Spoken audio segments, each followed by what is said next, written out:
यहाँ पर भी अनएम्प्लॉयमेंट और यथास्थिति में बेरोजगारी के साथ महंगाई भी यहाँ पर भी है, सारे देश में भी है। भारी जन समर्थन मिल रहा है। इन शब्दों के साथ मैं माइक हमारे जो हरियाणा प्रदेश कांग्रेस कमेटी के अध्यक्ष हैं उनके हवाले कर। आप देख रहे हैं केवल सच। एक ही था कि आपसे मिलके चंद बातें मैं अपने पार्टी की ओर से बताना चाहता था। और यहाँ हमारे जो उम्मीदवार है मनीष तिवारी साहब 40 साल में कोशिश कर करके यहाँ पर पहली बार कंटेस्ट कर रहे हैं, तो उनकी इच्छा थी यहाँ से लड़ने की, लेकिन वो हो नहीं सका। लेकिन इस बार वो इच्छा पूर्ति हो गई है। और भी हमारे पास दूसरे काबिल लोग भी थे, लेकिन अल्टीमेटली हमने पार्टी ने ये सोचा कि इस बार हमारे तिवारी साहब को यहाँ से लड़वाना, तो वो लड़ रहे हैं। लेकिन ये हरियाणा एक ऐसी जगह है, चाहे चंडीगढ़ हरियाणा मिलके रहने से मैं इसको अलग अलग नहीं समझता, और उसके साथ पंजाब भी रहने से बड़ा मुश्किल है कि एक तरफ पंजाब है, एक तरफ हरियाणा है, बीच में चंडीगढ़ है, और एक ही बहुत ही संपन्न स्टेटों में इसको भी गिना जाता है। लेकिन इतना संपन्न स्टेट होते हुए भी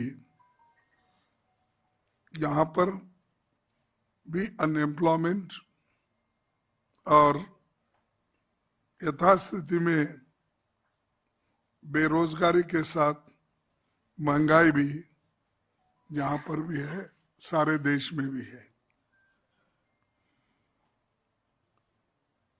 यहाँ के बाहर के लोगों का तो ये समझ है कि यहाँ के सरकार के पास रिसोर्सेस बहुत है और अच्छी तरह से कोई किसी को बोझा न बनते हुए वो ठीक ढंग से सरकार चलाएंगे। लेकिन आज हम देख रहे हैं कि 2024 में इस राज्य के ऊपर कुल 70,000 करोड़ था कर्जा। 2014 तक था। 2014 और 2024 के बीच ये कर्ज बढ़कर 3,16,000 करोड़ रुपए हो गया। अब 4.5 हो गया।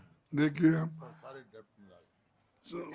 तो इतना भयंकर डेट हरियाणा जो संपन्न स्टेट के नाम से जाना जाता था, वो अभी कर्जे में डूब रहा है। हरियाणा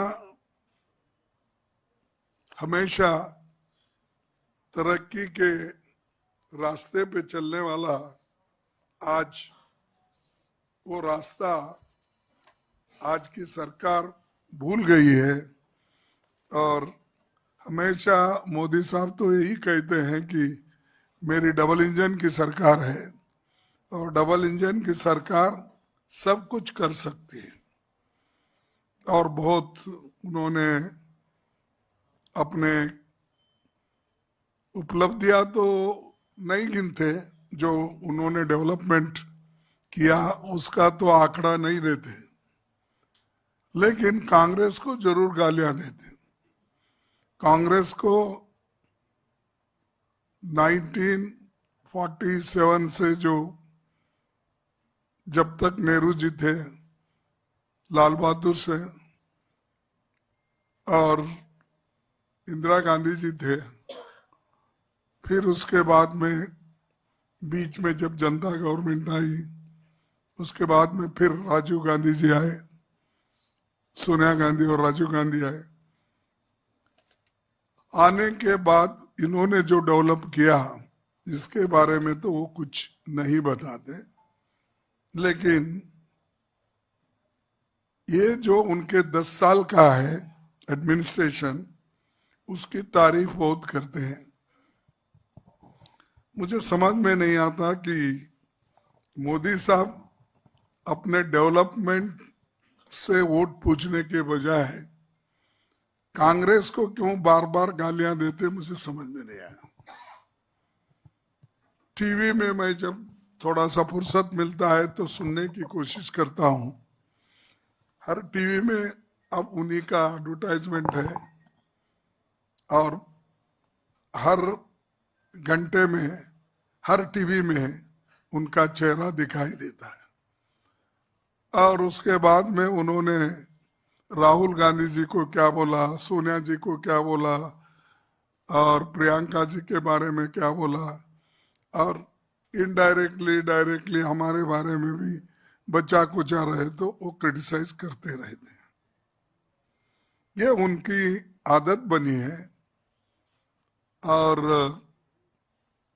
जो आदमी हमेशा दूसरों की जो टीका करता है, वो खुद कुछ काम नहीं करता, यही उसका मतलब निकलता है। बहुत सी चीजें उन्होंने बोली, फिर आपको दोहराना नहीं चाहता, क्योंकि उन्होंने तो 15 लाख काला धन से लेकर 2 करोड़ नौकरियां हर देकर किसानों के डबल आमदनी को, सब चीजें उन्होंने कही। और उन्होंने ये भी कहा कि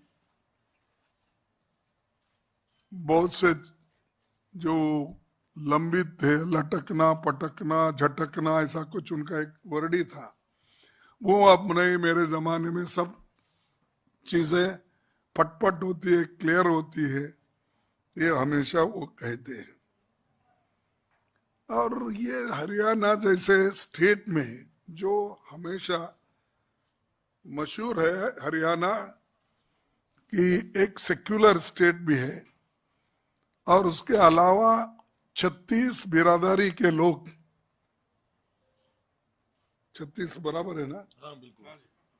बिरादरी के लोग मिल के रहते हैं, कभी किसी से कोई झगड़ा नहीं, और एक दूसरे को भाई के जैसा चलते हैं। लेकिन यहां पर भी झगड़ा लगाने की कोशिश मोदी जी ने की, लेकिन उससे कोई उनको फायदा होगा ऐसा समझ के जो किए थे, फायदा नहीं होगा। ये तो यहां पर अनएम्प्लॉयमेंट भी इतना बड़ा है कि हरियाणा में अपने बच्चे के नौकरी के लिए जमीन घर बार बेच के उसको नौकरी के लिए बाहर भेज रहे हैं। और ऐसे संपन्न स्टेट में अगर ये स्थिति है तो आप सोचिए देश में क्या स्थिति होगी। इसीलिए तो हम ये कह रहे हैं कि हमारे लोगों को बेरोजगारी से बचाने के लिए और महंगाई जो बढ़ रही है उसको रोकने के लिए, कॉन्स्टिट्यूशन को बचाने के लिए और लोकतंत्र को मजबूत करने के लिए हम कोशिश कर रहे हैं, और उसी लिए हम अपनी कोशिशों के साथ लोगों को वोट मांग रहे हैं। और जब ये बात हम कहते हैं तो फिर उसको मोदी जी भी उल्टा कहते हैं कि कांग्रेस वालों ने संविधान को निकालना चाहते हैं, उस संविधान में से जो ओबीसी, एससी, एसटी को रिजर्वेशन जो मिला है वो निकाल के दूसरों को देना चाहते हैं। ये कैसा होता दूसरों को देने का? संविधान है और संविधान में सिर्फ रिजर्वेशन जिसको देना चाहिए उसका पूरा लिखा हुआ है। जब संविधान में ये लिखा हुआ है फिर कांग्रेस वाले इसको निकाल कर आपको देंगे, ये कहा? हम तो संविधान बचाने के लिए लड़ाई कर रहे हैं और उल्टा वो हमारे ऊपर उल्टा उन्होंने ये कह रहे हैं कि नहीं कांग्रेस वाले ये करेंगे। यहां तक भी उन्होंने ये कहा कि एक प्राइम मिनिस्टर, मैं देखा कि मैं भी अब 53 साल से मैं पॉलिटिक्स में हूं और एक दिन में मैं घर में नहीं बैठा, किसी ना किसी तरह से मुझे एमएलए मिला, एमपी मिला, राज्यसभा मिला, फिर अब कांग्रेस प्रेसिडेंट भी हूं। पहले ब्लॉक प्रेसिडेंट से मैं डीसीसी प्रेसिडेंट और वहां से पीसीसी प्रेसिडेंट होके अब इन लोगों ने मुझे एआईसीसी प्रेसिडेंट बनाया है।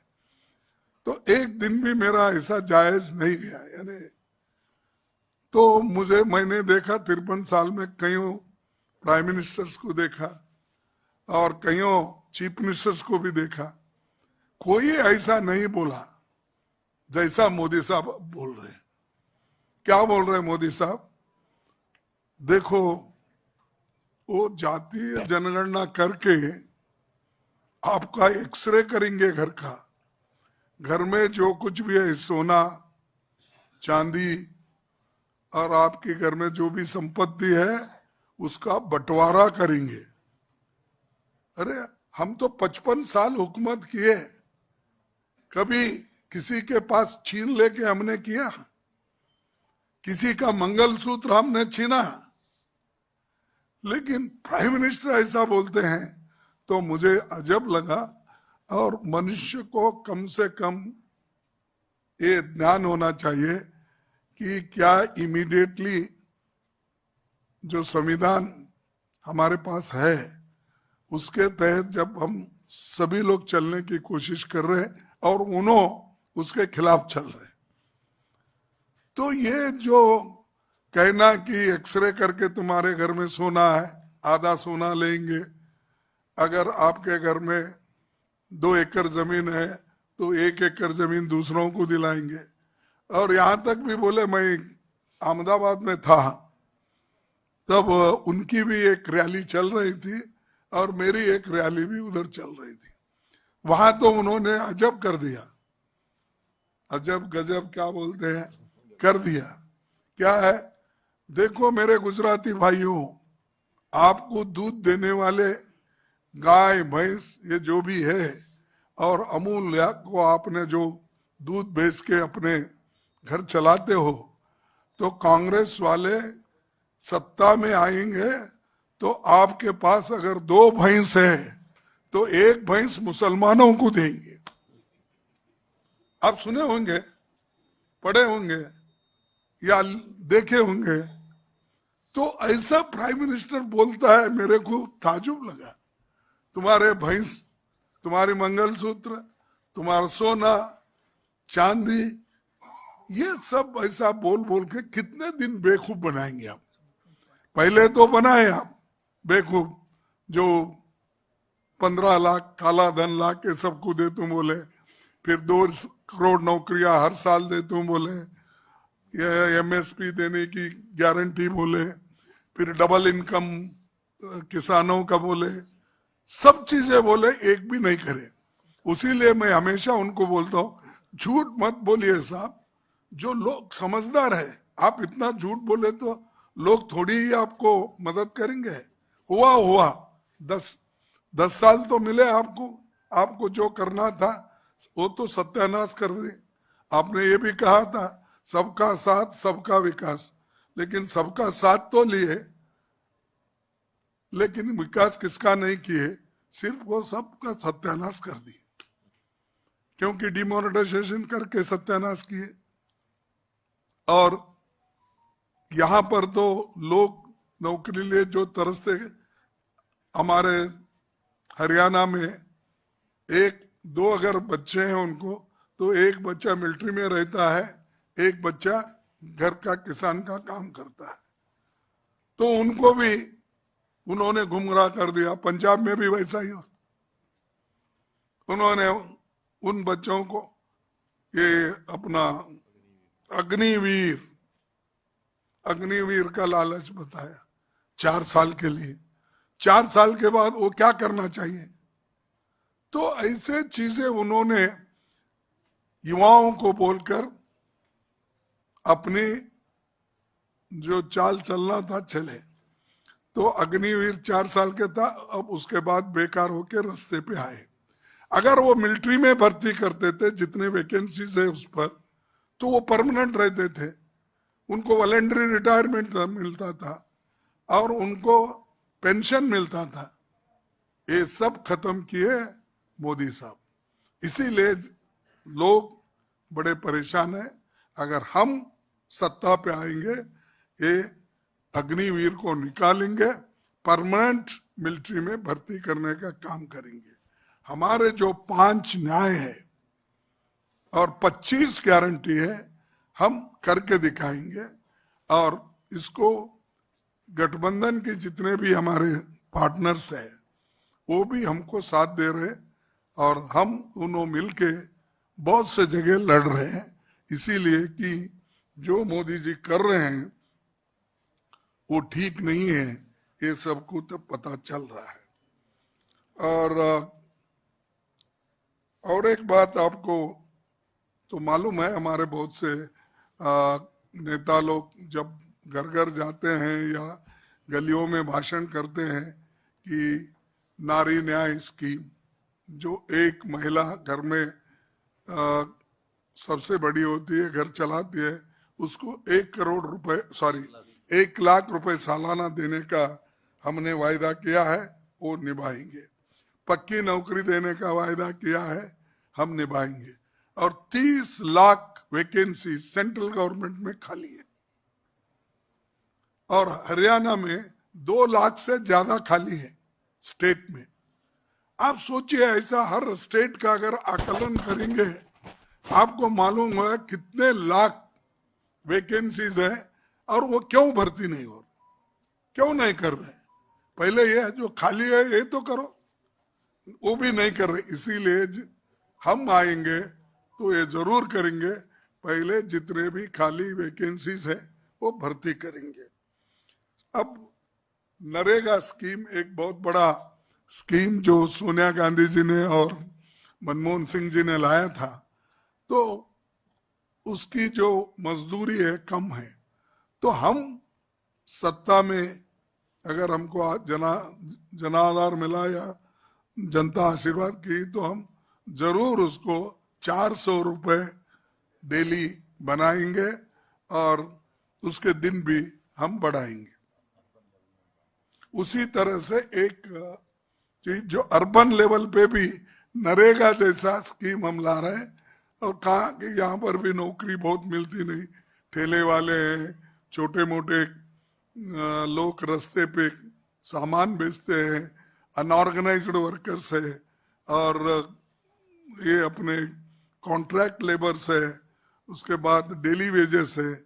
इन सबको हम अपनी ठीक से मदद करेंगे। और आशा वर्कर्स, हमारे मिड डे मील वर्कर्स, और ये जो अपने आंगनवाड़ी वर्कर, इनको हम उनकी सैलरी डबल करेंगे। अब जो सैलरी है उसका डबल करेंगे।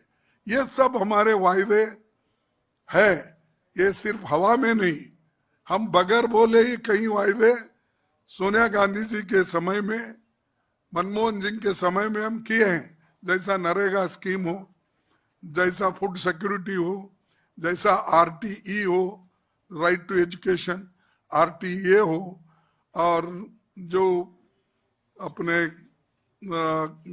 फॉरेस्ट एक्ट हमने बनाकर जो वहाँ के आदिवासियों को दिया है, ऐसे सब चीजें बगैर पूछे हमने की।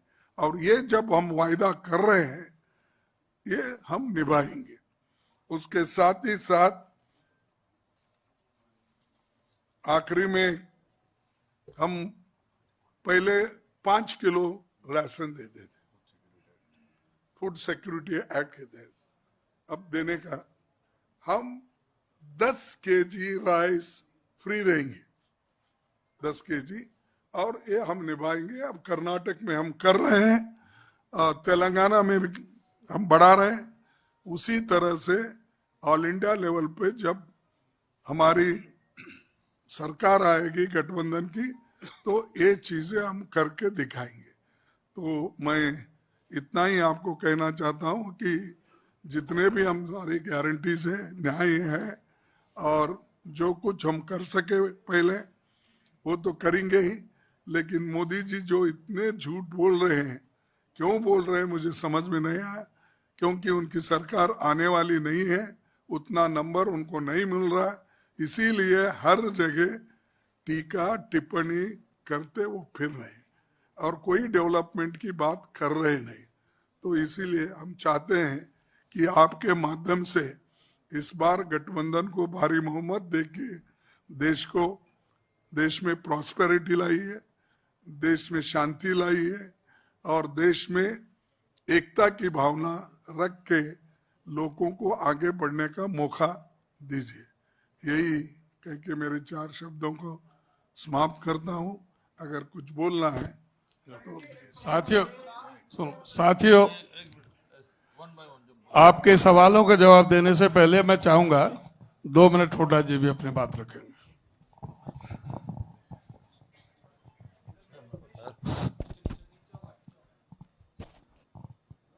अखिल भारतीय कांग्रेस कमेटी के अध्यक्ष खड़गे साहब, हमारे हरियाणा प्रदेश कांग्रेस कमेटी के अध्यक्ष मनीष जी, और हमारे नासिर भाई जो हमारे वल्का जी, व शुक्ला जी, व लक्की जी, तथा सभी पत्रकार बंधुओं साथियों, देखिए जैसा अध्यक्ष जी ने कहा, इन्होंने गारंटी दी और 5 जो बात कही हैं, जो अधिकार की बात कही है, वो सब कांग्रेस जो करने जा रही है। हरियाणा की खास तौर पे जो प्रदेश 2014 में प्रति व्यक्ति आय, प्रति व्यक्ति निवेश, नौकरी देने में, कानून व्यवस्था में, खेल खिलाड़ियों में नंबर 1 था, आज आप स्वयं देख रहे हैं आज नंबर 1 हो गया बेरोजगारी में और महंगाई में। और खेल खिलाड़ियों को देखा आपने, हमारी जो पहलवान बेटियों का किस तरह उससे सलूक हुआ, अब तक न्याय नहीं मिला उनको, उनके वहाँ टिकटें दी जा रही हैं। तो इस प्रकार से जो आज खड़गे साहब ने वहाँ जगाधरी में बड़ी भारी पब्लिक मीटिंग थी, तफसील में बताया है, और लोगों ने बहुत ही जन समर्थन वहाँ मिल रहा है। और जिस हिसाब से पूरे हरियाणा में जन समर्थन मिला है, हम घूम रहे हैं, उसके हिसाब से मैं कह सकता हूँ कि कांग्रेस के पक्ष में लहर चल रही है। और जब किसी पार्टी के पक्ष में लहर चलती है तो क्लीन स्वीप करता है हरियाणा में, ये हरियाणा का इतिहास रहा है। 10 की 10 इधर भी देते हैं, 10 की 10 इधर भी देते हैं, तो कांग्रेस का क्लीन स्वीप आने जा रहा है। और आपसे यही मेरी रिक्वेस्ट है, भाई सवाल जो पूछेंगे आप एक एक करके हम बता देंगे, वो आप उस हिसाब से अध्यक्ष जी कहेंगे वो सवाल पूछेंगे। मैं एक बार मैं अनुरोध करना चाहूँगा, हमारे जो चंडीगढ़ से कांग्रेस पार्टी के उम्मीदवार हैं, वरिष्ठ नेता हमारे मनीष तिवारी जी, हाँ, वो भी अपनी बात रखेंगे। सम्मानित खड़गे जी, मंच पर विराजमान सारे ही आदरणीय नेतागण और इस सभागृह में आए सारे ही हमारे वरिष्ठ पत्रकार साथी, मैं सिर्फ 2 चीजें आपके समक्ष रखना चाहता हूं। सम्मानित खड़गे जी ने ये कहा कि प्रधानमंत्री श्री नरेंद्र मोदी ये कहते हैं कि उनकी 2 इंजन की सरकार है। चंडीगढ़ में उनकी 4 इंजन की सरकार थी, ऊपर गृह मंत्री, नीचे राज्यपाल, उनकी सांसद, 8 वर्ष उनका चंडीगढ़ की कॉरपोरेशन पे कब्जा। और पिछले 10 वर्ष में भारतीय जनता पार्टी ने चंडीगढ़ के विकास के लिए कुछ भी नहीं किया। मैंने निरंतर और लगातार पिछले 22 दिन से जो भारतीय जनता पार्टी के प्रत्याशी है उनको खुली चुनौती दी है कि आप एक सार्वजनिक मंच पर आकर मुझसे बहस कीजिए और ये बताइए कि पिछले 10 वर्ष में आपने चंडीगढ़ के विकास के लिए एक भी काम ऐसा किया हो जिससे लोगों को राहत मिली हो, पर वो बहस से भागते हैं। और ये बात प्रमाणित करता है क्योंकि चंडीगढ़ एक पढ़ा लिखा शहर है, चंडीगढ़ एक बुद्धिजीवियों का शहर है कि भारतीय जनता पार्टी के पास कहने को कुछ भी नहीं है और इसीलिए आज भारतीय जनता पार्टी चंडीगढ़ में लोगों द्वारा नकारी जा रही है और हम जहां जा रहे हैं हमको भारी जन समर्थन मिल रहा है। इन शब्दों के साथ मैं माइक हमारे जो हरियाणा प्रदेश कांग्रेस कमेटी के अध्यक्ष है उनके हवाले करता हूं। अब मैं अनुरोध करना चाहूँगा हमारे चंडीगढ़ प्रदेश कांग्रेस कमेटी के अध्यक्ष श्री एच.एस. लक्की जी, वो भी 2 मिनट में अपनी बात करें। धन्यवाद उदय भान जी। सबसे पहले तो मैं चंडीगढ़ में स्वागत करता हूं। हेलो, सबसे पहले तो मैं चंडीगढ़ में स्वागत करता हूं मल्लिकार्जुन खड़गे जी, हमारे राष्ट्रीय अध्यक्ष हैं, वो हमारे बीच में आए हैं और मुझे पूरी उम्मीद है जिस तरह से कांग्रेस उनके अंदर दोबारा से पुनर्गठित होकर दोबारा से वो एक संजीवनी जैसे कांग्रेस को मिली है, इतने एक वर्कर से ब्लॉक प्रेसिडेंट से लेकर नेशनल प्रेसिडेंट बनने तक का सफर उनका है और हम आज बहुत सौभाग्यशाली हैं कि चंडीगढ़ में आज वो आए हैं। इससे हमारे कैंपेन को और ज्यादा इम्पीटस मिलेगा। मैं माननीय पूर्व मुख्यमंत्री हुड्डा साहब का भी धन्यवाद करता हूं, उदय भान जी का जो हमारे हरियाणा प्रदेश कांग्रेस के अध्यक्ष हैं, मनीष तिवारी जी हमारे जो यहाँ से प्रत्याशी हैं, राजीव शुक्ला जी हमारे इंचार्ज हैं, नासिर हुसैन जी मेरे पुराने मित्र यूथ कांग्रेस के CWC के मेंबर भी हैं और अलका लांबा जी जिनके साथ मैंने NSUI में काम किया और अब महिला कांग्रेस की राष्ट्रीय अध्यक्ष हैं, और प्रणव जी। मैं तो सिर्फ इतना कहना चाहता हूं कि आप सभी चंडीगढ़ से हैं, बेशक आप हरियाणा की बीट देखते हैं, पर आपने देखा होगा कि जिस दिन हमने नामांकन भरा था चंडीगढ़ के 50 साल के इतिहास के अंदर इतनी भीड़, और वो भी पैदल। जब भाजपा के प्रत्याशी ने भरा 200-300 गाड़ी लेकर 700-800 लोग निकले थे, 10,000 से ज्यादा लोग पैदल चले और बहुत ही डिसिप्लिन के साथ जाके नामांकन भरा। उसी दिन ये तय हो गया था कि चंडीगढ़ के अंदर जो कांग्रेस है वो भारी वोटों से जीतने जा रही है। बाकी हरियाणा के बारे में हुड्डा साहब जी ने आपको बता दिया है, 11-0 रहने वाला हरियाणा और चंडीगढ़ मिला के, ये बात मैं आपको कहना चाहता हूं। धन्यवाद। चलिए, हाँ जी, आपके सवाल जिन जिन साथियों के प्लीज। खड़गे जी नमस्कार, मैं जितेंद्र चौधरी हूं, खबरें अभी तक न्यूज चैनल से। जी हुड्डा साहब इधर जितेंद्र, प्रधानमंत्री जी कह रहे हैं कि इंडिया अलायंस की अगर सरकार आएगी तो 5 जो मुख्यमंत्री हैं वो 1-1 साल करके बनेंगे। देश में जो है प्रधानमंत्री जो है 5 प्रधानमंत्री बनाएगी अगर इंडिया अलायंस आता है तो 1-1 साल करके। तो इस तरीके से जो है देश चलाना किस तरीके से जो है इस पर आप रिस्पॉन्ड करेंगे। और साथ ही उनका ये कहना है कि मैंने धर्म के नाम पर कभी भी देश को बांटने की बात नहीं कही है। बड़ी आपने भी टीवी इंटरव्यू सुने होंगे उनके, इन दोनों बातों पर आपका जवाब चाहिए। देखिए, अच्छा है, आप दिल पे हाथ रख के बोल रहे, वो सच बोल रहे हैं। नहीं, आप बोलिए। मैं तो वो झूठे है बोली पहले बोला था, लेकिन आप उनकी सच्चाई साबित करने के लिए फिर एक मेरे पूछ रहे हैं, तो वो बोला मैं। ठीक है, देखिए, कभी भी अब हमारा तो रिकॉर्ड है, UPA 1 और UPA 2, ये अलग अलग पार्टियों की गवर्नमेंट ही थी। कांग्रेस के सिर्फ 140 थे और बाकी के लोग तो फिर बाहर से भी हमको मदद किए। फिर हम पूरा 5 साल कंप्लीट किए।